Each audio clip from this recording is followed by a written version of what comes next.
life speaks. It speaks through struggles and success, through music and messages, the preconceived and the unexpected. Whether you are in the depths of the valley or in the midst of your mountaintop experience, everyone needs to be encouraged from time to time. Here we will share stories of strength, testimonies of triumph, verses of victory, observations, and information meant to touch the heart and uplift the soul, to keep you on your path of purpose and navigate this thing called life with power and authority. This is Andrea L. Hines, and I'm your host for When Life Speaks, here on ALH Broadcasting, an affiliate of the Streaming Inspirational Broadcast Network. I am glad you accepted the invitation to join us tonight. There's something in this broadcast just for you, and if it is going to be a blessing to your life, it will be to someone else as well. So share, tag, start a watch party, and invite someone you know to join us. Then turn down the volume of life and get ready to receive, so that when life speaks, you'll speak life.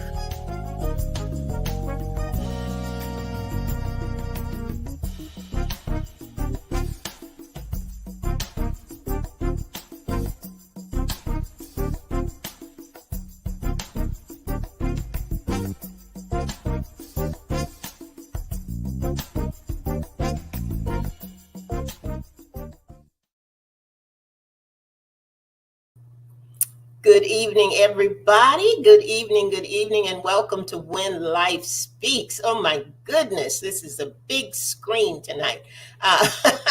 Miss my co-host, Lynn had a scheduling conflict, so she's not going to be with us tonight, but I am certainly glad to have you with me tonight. And say good evening to Francina. Hey there, Francina. How are you doing tonight, lady? I hope you're doing good. Hey there, Bernice. Good evening to you.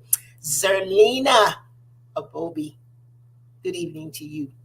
I saw you popped in on 8 at 8, I think, too. So I'm glad to have you with me this evening. Let's see, Ida Batts. I don't know that I spoke to you, Ida, and Linda Cooks. Good evening to you. Good evening. And I tell you what, I want to start this evening. You know, we always start with a little of our housekeeping things and things I need to tell you about and things that are going to be happening. We're going to be having a show with Pastor Steve Sims. He talked to us and came in one night and talked to us a little bit about leadership and some things that he was doing mentoring men. And he's going to be back on the program with us, and we are looking forward to having him. One of the villagers is going to be co-hosting with me, and that is none other than Francina Booker. And we're going to talk about senior sidebar. We're going to talk about some things that are really important to seniors. And even if you are not a senior, you need to come on the program so that you can understand some things and help the seniors out that are in your life. So we're going to be doing that in days ahead. Also, if any of you looking right now or catching the replay, if you would like to be a co-host and come on the show with me and just, we just have a conversation, have a good time. Please send me an email to speaklifewithandrea@gmail.com. That's speaklifewithandrea@gmail.com. And I'd would be glad to have you on with me. And, we can explore those possibilities. So please let me know. There's Marsha Marcellus. Good evening to you. Glad to have you on this evening. And we did have a topic that we were exploring, and some of the village did help me and send in some comments and weighed in on what was on my heart. We need each other. Okay, let's just start there. We need each other. I don't care. And somebody gave ages. I think it was Angie Oliphant, whether we're 2, 22, 52, or 82. It doesn't matter how old we are. We do need each other. And we talk a lot about legacy. We talk about, leaving a legacy. We have a responsibility to do that. And we also have a responsibility to pour into the generations coming behind us. There's a lot that we can share. There's a lot of information that they need to know, and they're only going to know it through the wisdom of those who have gone before. So I was thinking about that, and I thought, well, you know what? How do we do this? How do we bridge the generation gap? Because so often the conversation and the interaction between generations is not always positive. It's not always good. And we miss some things that we could be sharing, sometimes because of offense, sometimes because of anger. Sometimes because of preconceived notions. There are a lot of reasons that kind of get in the way. So I asked the village, I said, tell me, give me your take on how we can bridge this generation gap. And I had six of them weigh in, and I'm going to go through what they said, because at the end of it, when I looked at all of the comments and all of the things that they shared, we kind of wrapped them up. I kind of wrapped them up in about five different points. But for right now, I'm just going to go down the line. Excuse me, got some noise here on my phone. Pardon me, pardon me. I can make that go away. But I just want to tell you what the village had to say. And I'm going to start with Marie Kinsella. And Marie said, the best way to listen to what young people have to say before passing judgment. When you have effective chain of communication, you can learn from each other. So for full effectiveness, follow these rules. And she came up with 12 rules, and I'm going to give them to you. Now, if any of these really speak to you in a strong way, I want you to make a note of it, because it's going to be helpful to you by the time we get to the end of the program. But Marie said, listen, number one, to hear what the other person is saying. And I'm going to talk to you a little bit about the difference between listening and hearing. Receive the opinion. Formulate the words, and that's think it through. So think before you speak. Speak your responses calmly. Digest both opinions. Agree to disagree. Remember, neither opinion is right or wrong. When in doubt, research the question. And no matter what, love is the key to salvation. And her 12th point was, I am my brother or sister's keeper. Now that came in from Marie Kinsella. Now, Angie Oliphant, who's down in South Carolina, Angie said, to bridge the gap in generations, I think we need to treat each other simply like human beings. There you go. We all have the same basic needs. We need to meet those basic needs for others and embrace them for who they are.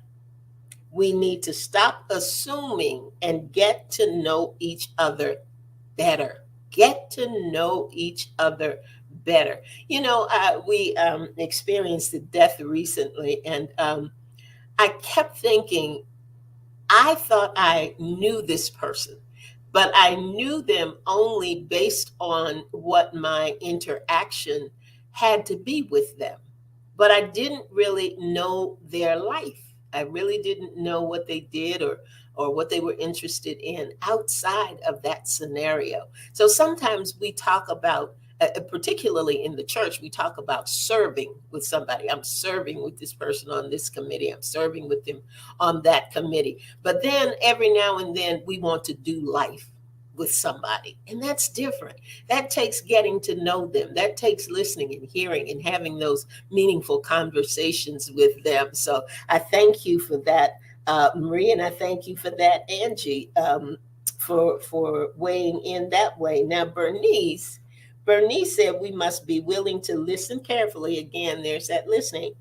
Be open-minded to change, embrace differences, and to be able to look at things from a different perspective. And that is so very, very important. everything is not going to be your way, and everybody is not going to see things your way.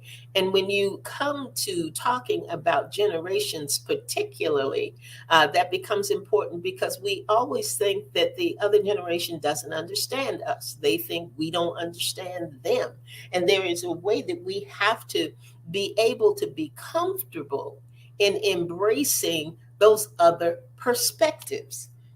Pastor Gloria sent me three things, and I turned them into four things. And I know if you know Pastor Gloria at all, you've seen her on the programs and being a part of When Life Speaks, you can imagine what they are. So the first thing is, she said, I only know how to pray, listen to what the Holy Spirit says, obey instructions, and love them unconditionally. That's it. That's it. And that's all. Those four things. Those are four. She says that's all she knows how to do. And you know what, Pastor Gloria, if you're doing that, you're doing a good thing. You are doing a good thing. So I'm going to move on now to Francina. Francina started by saying set a time frame for family discussions, and I think that is something that is very important, and we'll get to it more near the end of the program. But we are so scattered. We're so scattered now because we're so busy. Everybody has their own agenda. Everybody has their own assignments. Timing is off. It used to be that if you came together at no other time, you came together at the dinner table and you sat down and you talked about the day. I remember with my grandson, when I would pick him up from school, sometimes the first thing that we would do, I would ask him, tell me about your day. Tell me about what you did. Tell me about the things that happened to you. And that's what we would do at the dinner table, void of electronic devices, I might add. No cell phones. There were no cell phones. There's not TV going. There's nothing going. We were concentrating on one another and what was going on with each of us. So setting that time is important. She also says pray so that you come to the table with the right attitude. Listening comes up again. And she says something very important. Repeat what you heard if necessary so that there is no misinterpretation. How many times have you been in conversation with somebody, generational or not, and you walk away thinking that they said one thing, they are thinking that they said something else, and things are carried on based on those two perceptions of the conversation, and they are not the same at all. So sometimes you have to repeat what you hear so that there is no misinterpretation and no misunderstanding. Go into the discussion with an open mind. You got to always be open minded, no judgment. Somebody else's point of view may differ from yours, but they should be allowed to express themselves without repercussions, without repercussions, without repercussions. Have you ever tried to be honest with somebody and transparent, and it just came back to bite you, and you thought, I wish I had never said that. I wish I had never let that person get that close in my head, and I'm sharing something that is very precious to me, and then to have it misused. Welcome input from the other person. Show your vulnerability and be transparent and honest. Very important words here. You were young once. Boy, oh boy, you were young once. And guess what? When you were young, you did not get it all right. You did not get it all right. You made some errors, and that's what got you to where you are right now, because there are lessons that you've learned. Life has taught you some things. It's not always book education. It's not always a degree. Hey there, Angie. And I just looked up at a comment. Bernie says sometimes you have to agree to disagree. That's absolutely right. But you can do that and leave the table, and still leave the table in love, and still leave the table respecting one another, and still leave the table with an open invitation that, you know what, we're going to do this again. We're going to get together again. We don't write each other off and go in our different directions and say, that was a waste of time. I'm not going to do that again. No. We keep it open, and we keep ourselves at a posture of being excited and interested and anticipating what we can gain from one another, because we can. We can. We can share something. The younger generation has something to share. And we need to have all of that so that we can come to an understanding of what this life is all about and how to navigate through it. Let's see. Be willing to explain your feelings. Be willing to admit when you are wrong. Yep, we have made mistakes. We have made poor decisions. And most of all, don't allow bitterness or anger to have a foothold. Don't allow bitterness or anger to have a foothold. Kim Lyons Carpenter, and you guys can comment in the comment section. Don't hold back. You can. Kim Small Lyons Carpenter gave us 5 words, and they are, and 4 words in a phrase, I should say, and they are transparency, communication, conversation, understanding from all perspectives, and keeping God first. Keeping God first. So I looked at these things and I thought to myself, a lot of these are similar. And I thought, how do I package this? How do I take these things that the village has given me and come up with maybe 4 or 5 points that would help us going forward? Because it's like I said in the beginning, we cannot get through what we have to go through by ourselves. We can't live in a vacuum, and we can't live on an island. And there are people in younger generations, and even in our generation, who are looking for and needing wisdom from someone else, wisdom from someone else's life, from their testimony. That's why when we started When Life Speaks, we talked about stories of strength and testimonies of triumph. Hey there, Carolyn Gore. Good evening to you. God bless you. Thanks for joining us tonight. We're talking about bridging the generational gap. So what, all of those things come into play. We can't turn our back. And we've got to understand that nobody's going to do things just like we do them. But it doesn't mean that they don't have value. And sometimes, particularly with the younger generation, that's how we make them feel. And we don't want that to happen either.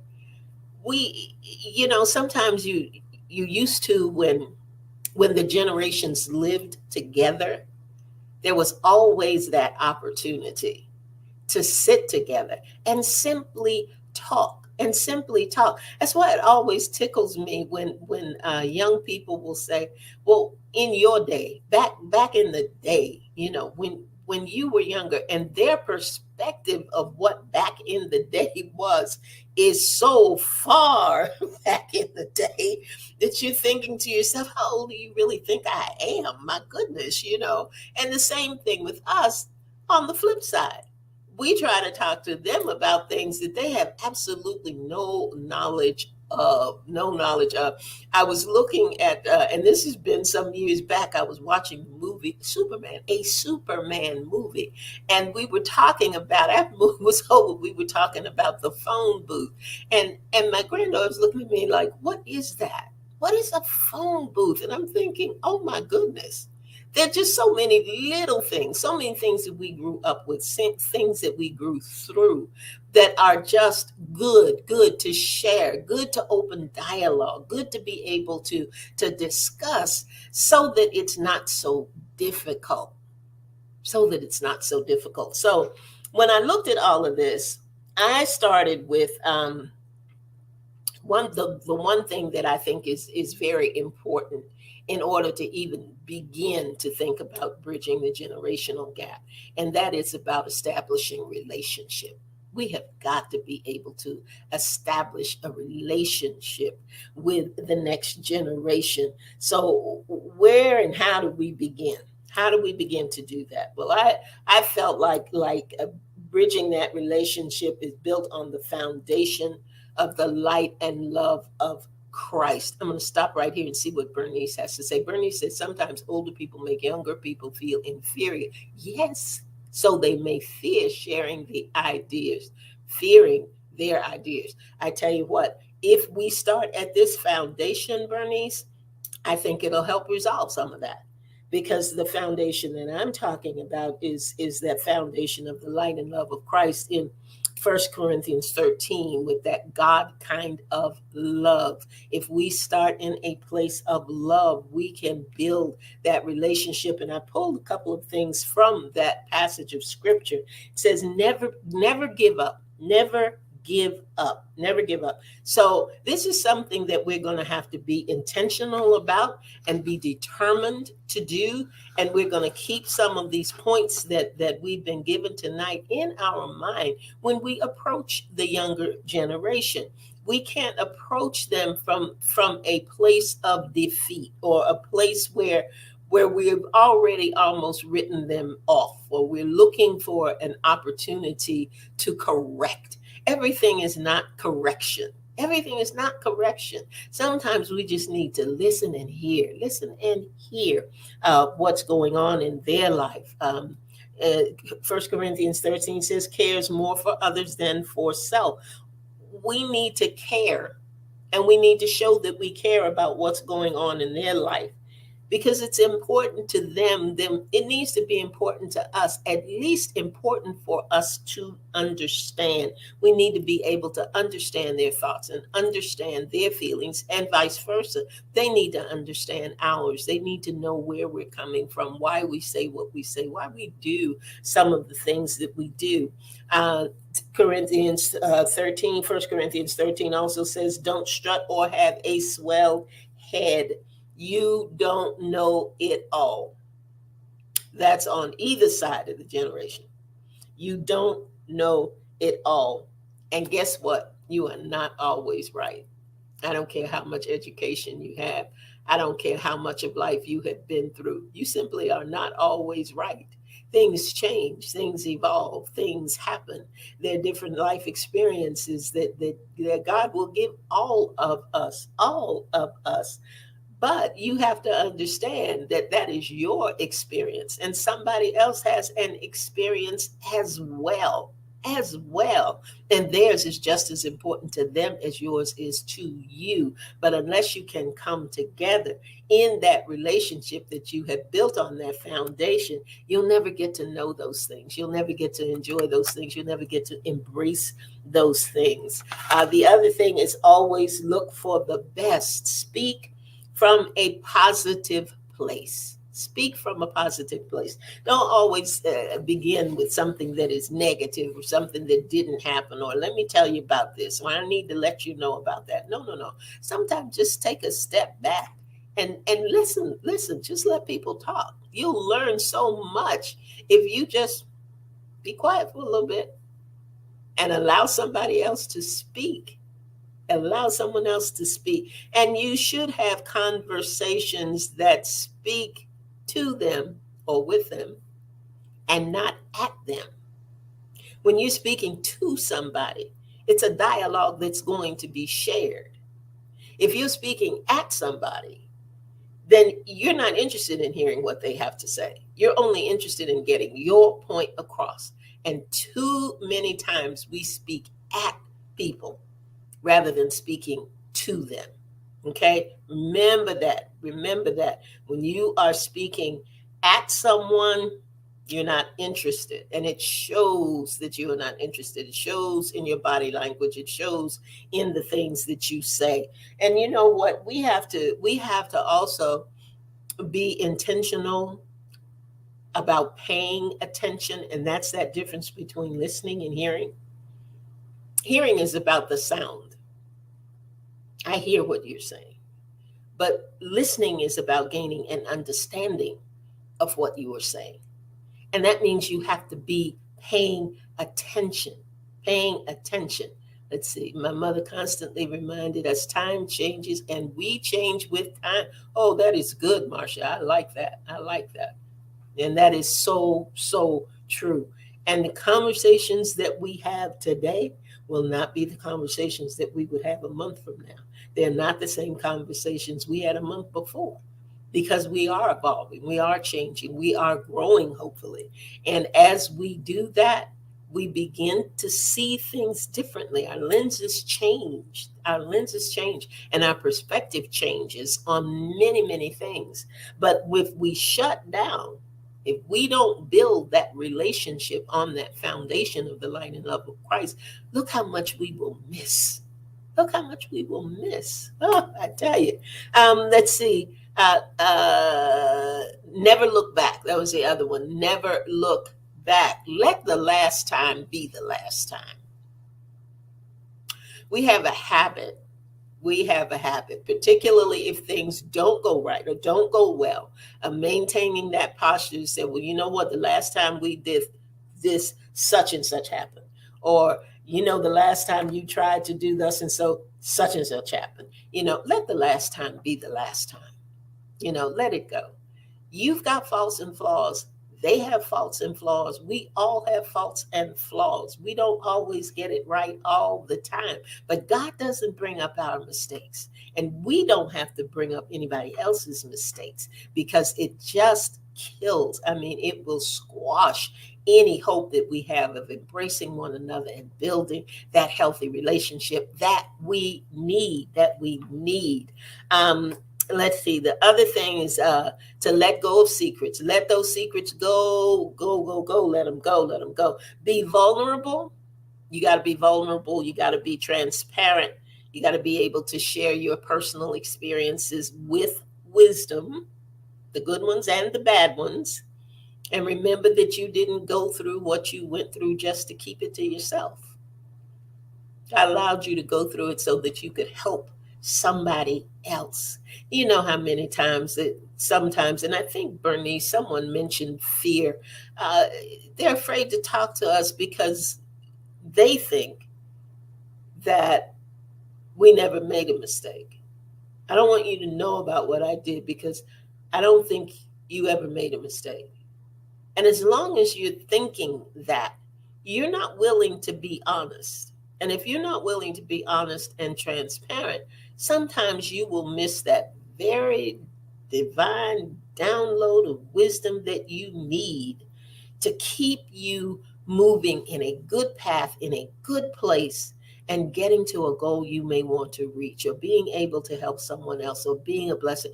Any of those things, any of those things. So we cannot get to that place where we don't want to be transparent. We want to be Holy Ghost Junior, and we just want to sit in a posture that says, I have never done anything wrong. You know how it makes somebody feel when they try to share something with you and your reaction is, oh my goodness. You know how that makes somebody feel? When you know that you have done that or worse,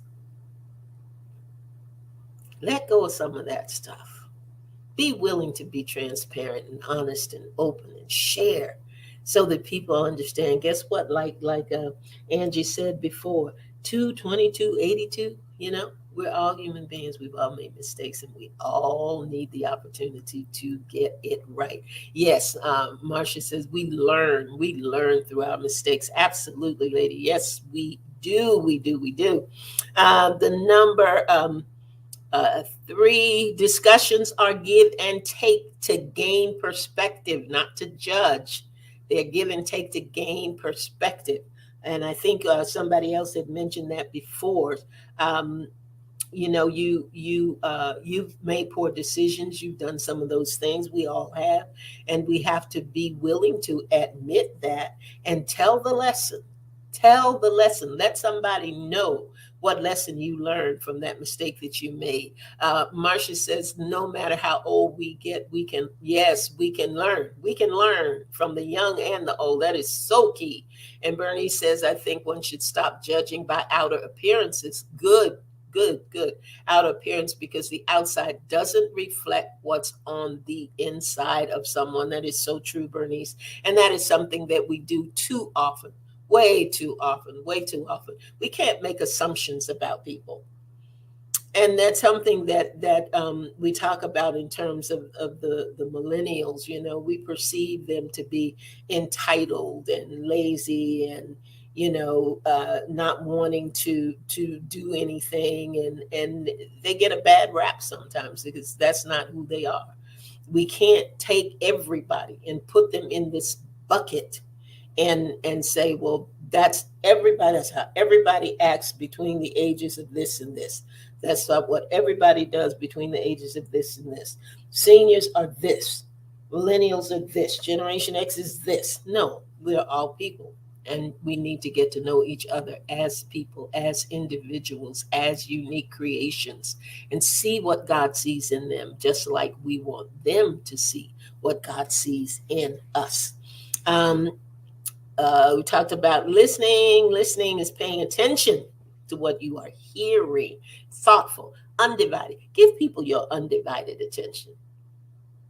Give them your undivided attention. When you're having that conversation, don't be texting. Don't be on your cell phone. Look people in the eye. Look them in the face. Pay attention. That lets them know that whatever they are saying to you has value, that it is meaningful, and that you care about what it is that they are saying to you. How about that? And the last thing, make it a priority. Put it on the top of your list. Put it in your things to do, that you are going to make it a point to get to know and to pour into the other generation. Okay? How about that? How about that? We just had a little time together tonight talking about bridging that gap. I hope it was helpful to you. I hope we said some things that might be a little nugget that will help you through, and get to know, build a relationship with somebody in another generation. Francina said, watch that body language. It speaks volumes. Yes, indeed, Francina, it does. Indeed, it does. And Bernice says, discernment doesn't take away, doesn't take everything for face value. Don't take everything for face value. There you go. Yeah, I got that. I got that. And you are absolutely right. You are absolutely right. I want to read you a little something from a poem I did a while ago about connection. And it says, God did not make me to stand alone.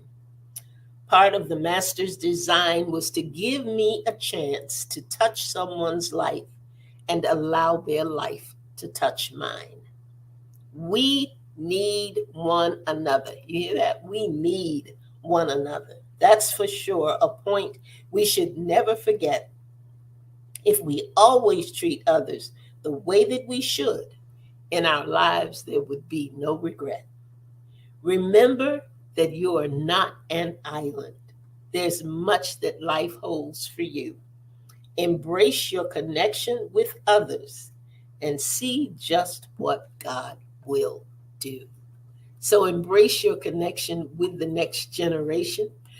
Embrace those opportunities that you have to listen and to learn. Embrace those times that you set aside to be able to just have dialogue, not correction, not looking at the things that are wrong, not wanting to talk about what happened in the past, but just stay in a place of positivity and openness and transparency so that you can gain all you can in terms of doing life with a generation that is different. Okay? Thank you.